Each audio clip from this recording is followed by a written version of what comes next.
All right, welcome to Opposition Territory here at the Philadelphia Sports Table Podcast Show, the longest-running weekly Philly sports podcast show in the world.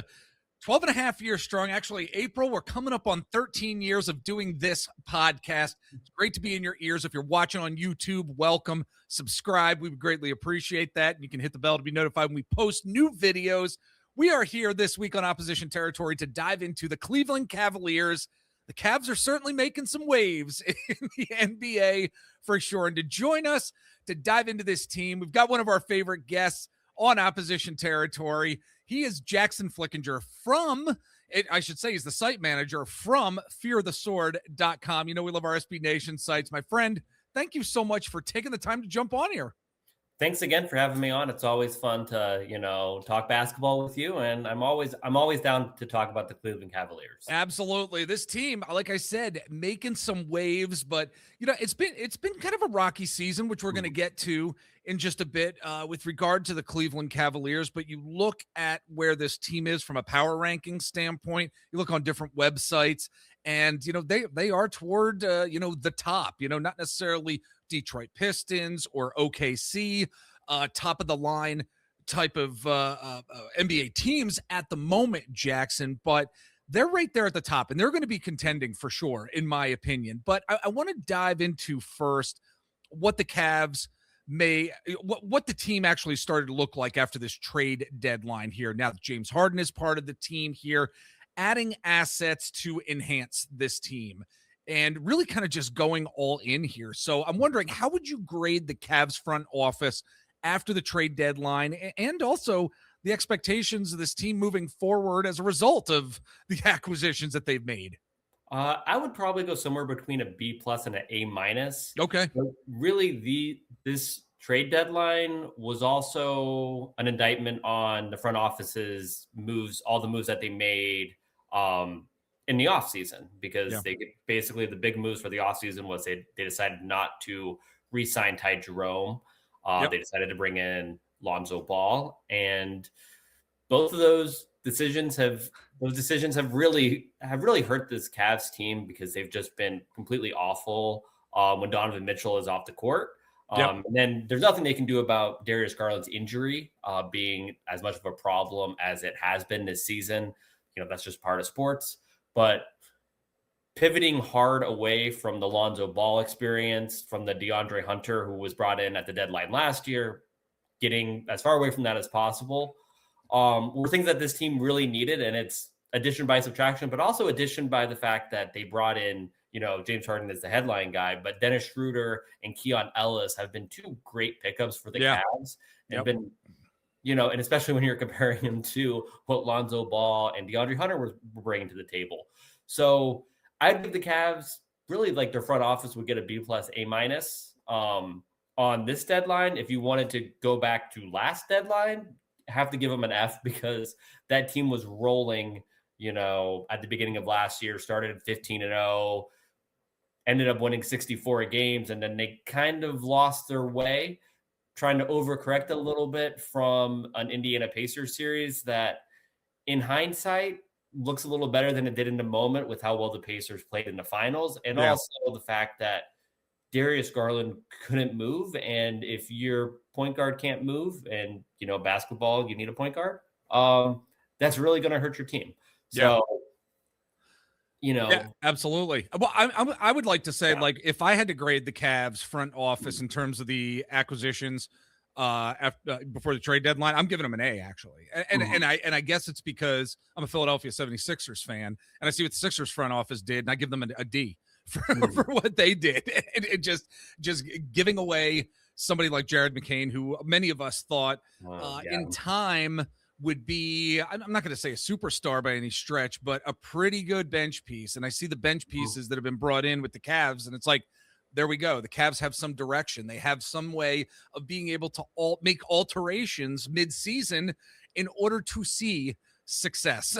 And we've certainly seen that with the Cavs here. And it kind of leads me to the next topic of, the fact that there were bumps in the road for this team and this organization, I mean, you're not going to sugarcoat it. I mean, a couple months ago, I was like, man, this Cavs organization team, like, what the heck is going on here with them? It seemed like they were in a bit of disarray every now and again, Jackson, and the injuries certainly have not helped this team at all either. But the Cleveland Cavaliers are persevering right now during this 2025-2026 season.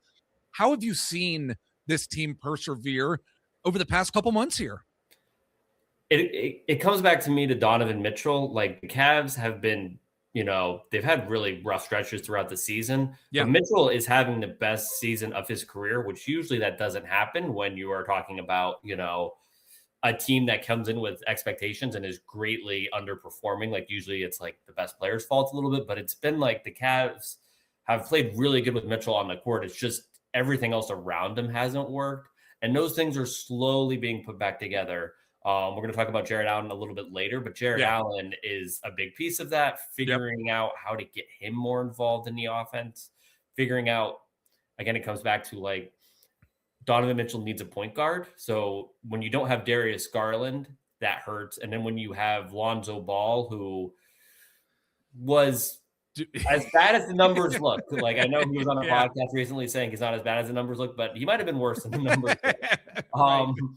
So when you throw in like Garland just not being effective at all, just because with his injury, and if you're a 6'1" guard, if you lose a step, you just have such a small margin for error as opposed to somebody who has a lot more size.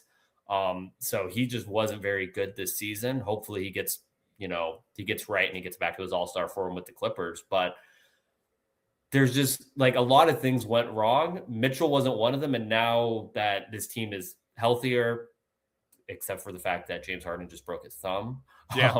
But still, the team overall is healthier, and it conceptually makes a lot more sense. So like that's sort of what has allowed them to get through this, is that thing, like there's a lot more clarity, and Harden and Mitchell have paired really well together. And as somebody who's been in the James Harden business before, you can definitely get your bigs involved, and he can help. He helped Joel Embiid play some of his best basketball of his career, and now he's doing that with Jarrett Allen. And that's things. If you're the Cavs, things come together a lot easier if you have somebody who can actually get Allen involved consistently, because as good as Donovan Mitchell is, that's just not really a part of his game. Like he's not a table setter. Right.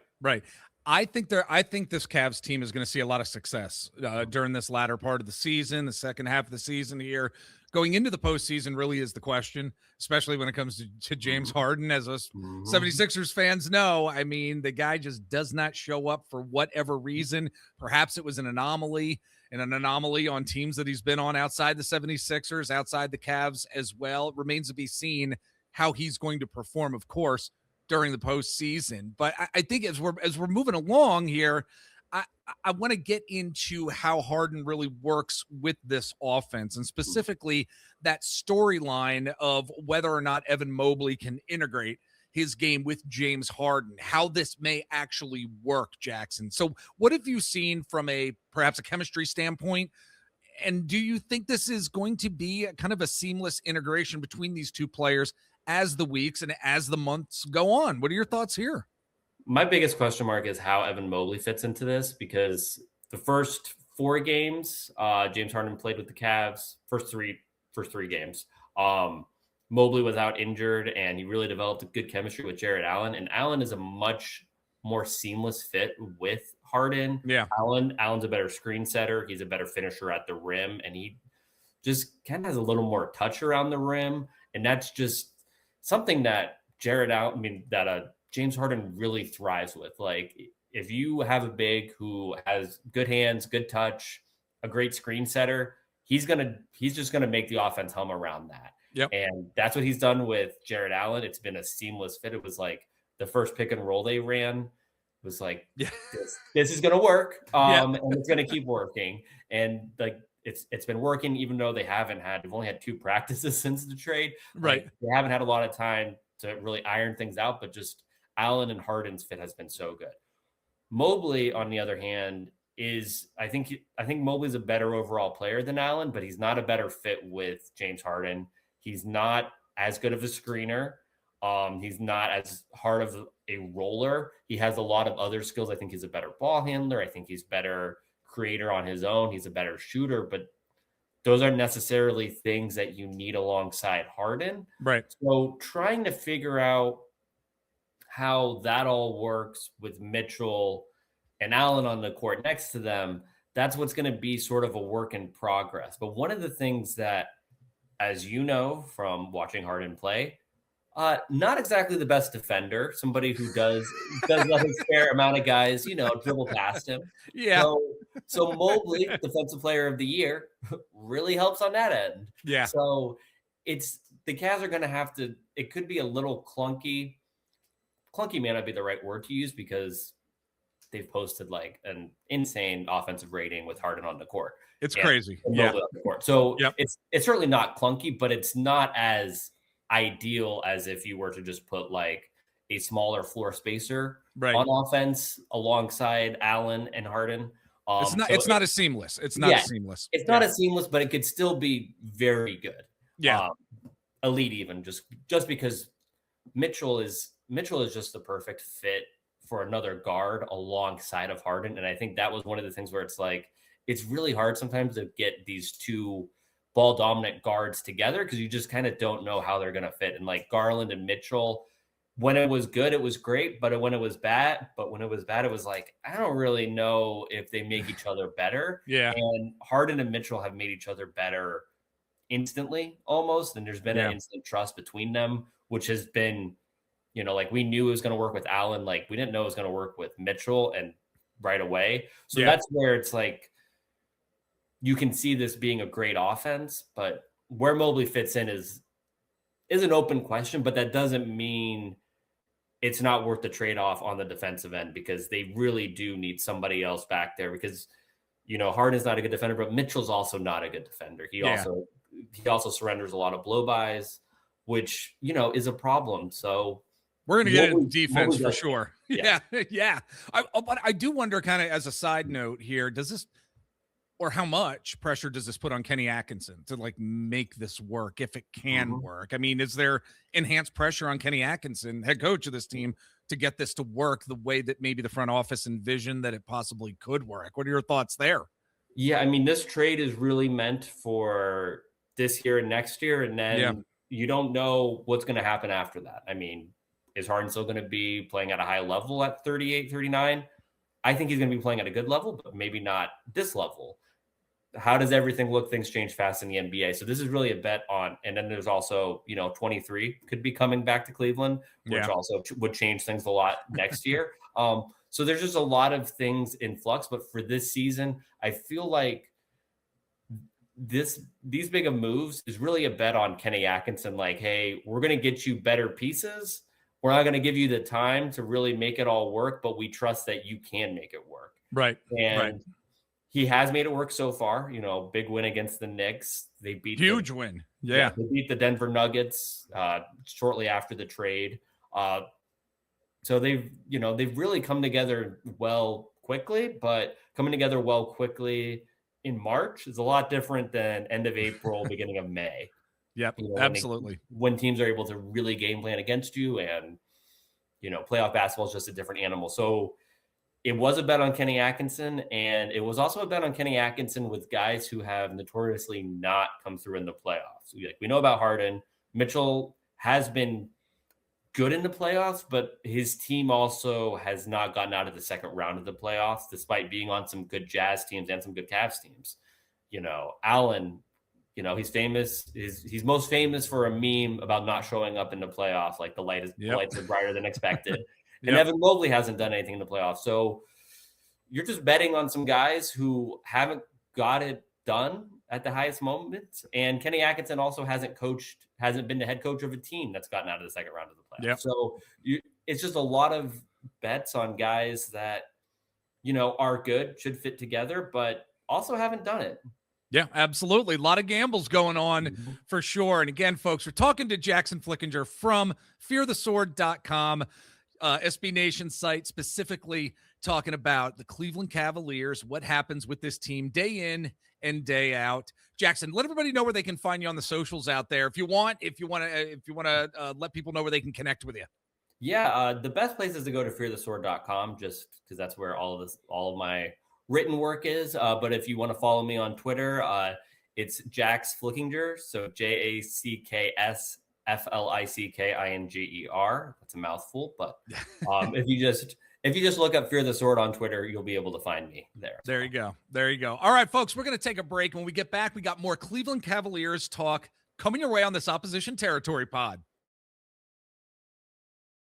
All right, we are back with Jackson Flickenger from fearthesword.com over at SB Nation. And as we continue this discussion with the Cleveland Cavaliers and the type of basketball they're playing, what the expectations are going to be for this team, the offense certainly has gotten a boost, as we were just talking about with James Harden. But the Cavs defense, I would say, still a work in progress. The games that I have seen, definitely I can sit back as I'm on my couch and say, yeah, they got some work to do from a defensive standpoint here. I'm wondering, Jackson, can you get into what you've seen defensively from the team this year and how you think they're going to need to improve during this latter part of the season? What are your thoughts here? I think they have to, it's going to be matchup dependent on how they're able to play defense. Okay. Yeah.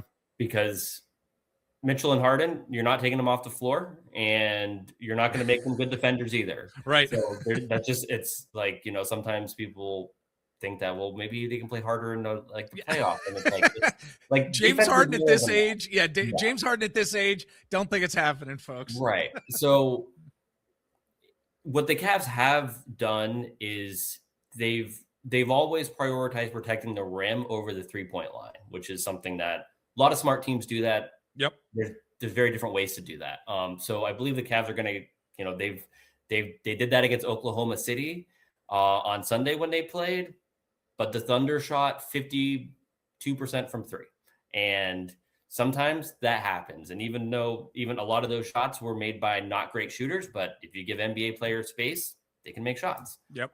They played the Knicks, who have one of the best offenses in the league. They deployed that same strategy. The Knicks didn't have it that night and shot 27% from three, and they were held to under 100 points because they weren't able to get to the rim. So they're just going to be subjected a lot to the 3-point variance, which is, happens a lot in the NBA, but it could be at a higher level with this Cavs team, just because they're going to try to funnel guys to their bigs, try to cut off lanes to the basket.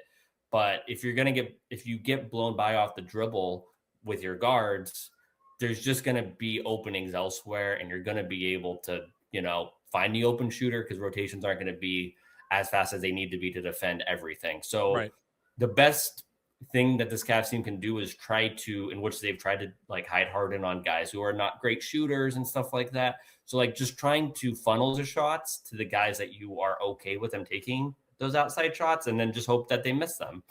And that's not, they're not going to be a top 3 defense, a top 5 defense. But if you can be a top 10 defense, like the 7th, 8th range defense, and then you have an elite offense, that's okay. You can win with that. But it's also going to be matchup dependent, because a team like the Celtics, who everybody can dribble and everybody can shoot, that's really hard to contain, and it's really hard to have a weak link. Yeah. Whereas a team like the Knicks, where it's all based on one player, just kind of creating everything, you can kind of get around that because they do have other good defenders. It's just Mitchell and Harden are not them.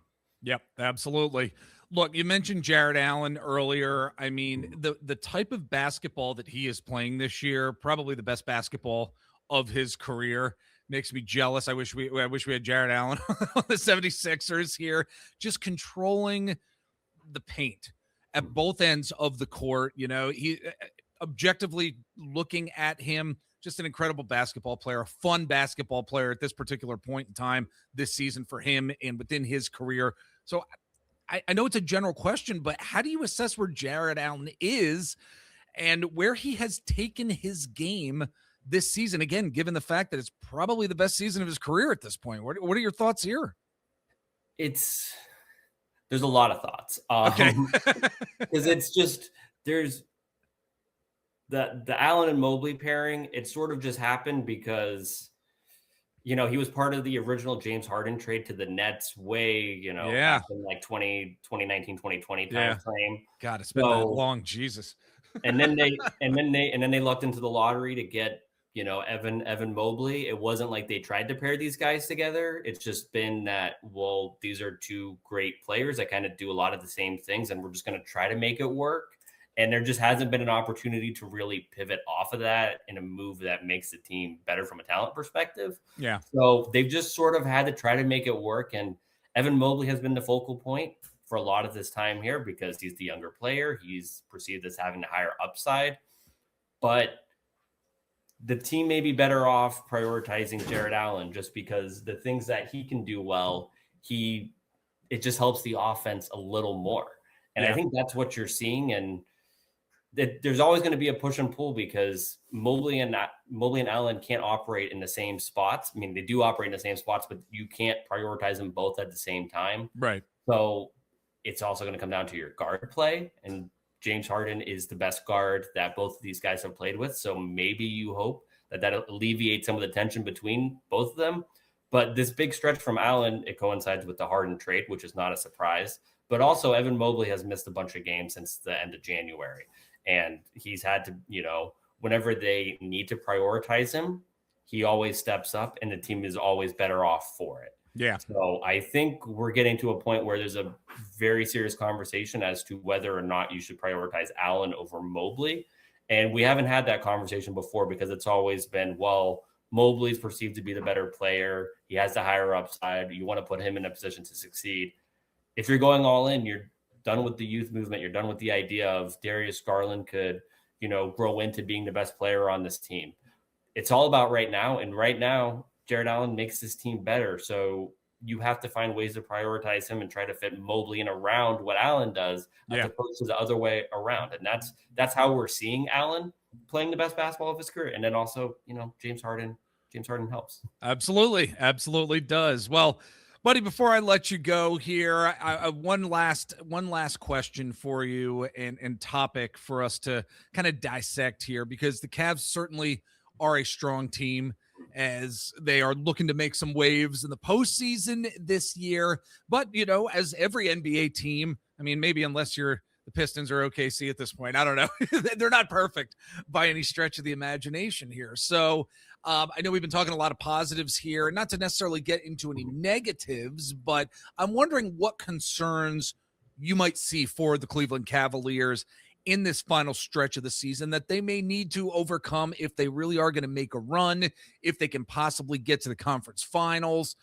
Where do you see those concerns on this team that they need to really be addressing during this latter part of the season? They really need to figure out their rotations because you only have 23 games left and you're bringing in 3 very different players that require everybody else to play differently. Yeah. And it's hard to find someone like Kenny Atkinson. He likes to run 9-10 man rotations because he believes, he's one of those coaches. He's basically the opposite of Thibs. He wants to give as many guys run as possible, and he believes there's strength in, having a deep rotation. And with a deep rotation, you need to figure out who can play with each other. And right now, it's like, who does Dennis Schroeder play with? Does he play with Allen? Does he play with Mobley? Or does he play with, does he play with Mitchell? Or does he play with Harden? Does he play with both? Like, there's just a lot of these questions. And right now, Atkinson is just rolling out very different rotations every game, just trying to get a large sample size. But when there's 23 games left, and Harden could be missing some of those games with a thumb injury. Yeah. It's hard to figure that all out because the previous games before Harden, when you were trying to work Darius Garland back from injuries and all that stuff like this, that's not this team anymore. So those habits that you build up throughout the first half of the season doesn't really matter when you have so many new players. So that's kind of the thing that I'm looking at, because I mean, I could go into like rebounding has been an issue at times for this team. They're 29th in rebounding, in a defensive rebounding. since these trades. That's obviously a problem area. They're right around Sixers territory there. Yes, yeah. 29th isn't good. You can also go into like the defense, which we talked about, but it's like, it really comes back to this team needs to identify who they are, what their rotations are, because when you're put in the playoffs, when you get punched in the mouth, it's you need to know what you can fall back on, what lineups you can fall back on.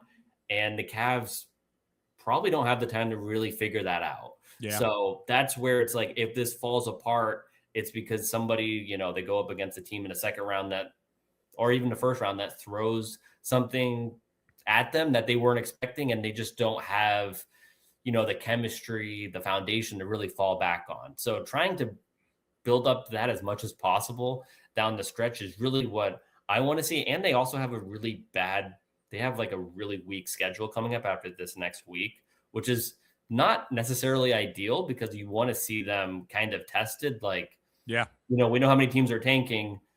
The Wizards aren't testing them. Yes, exactly. Teams like the Bulls aren't testing them. So it's like, that's kind of a problem as well. So I think that's what my biggest concern would be. And if we're having a conversation, in May, like, hey, what went wrong? I would probably say, it went wrong because they didn't really have enough time to figure it out. They didn't have lineups that made sense. Yeah. Well, if we're having a conversation in May, my friend, that means they are probably out of it or just getting into some championship gear at that point. So again, folks, Jackson Flickenger from fearthesword.com over at SB Nation. My friend, I always enjoy talking to you. Really great talking NBA with you. Great talking Cavs with you. I'd love to have you on the show again at some point down the road. Come back and join us. All right. Will do. Thank you so much.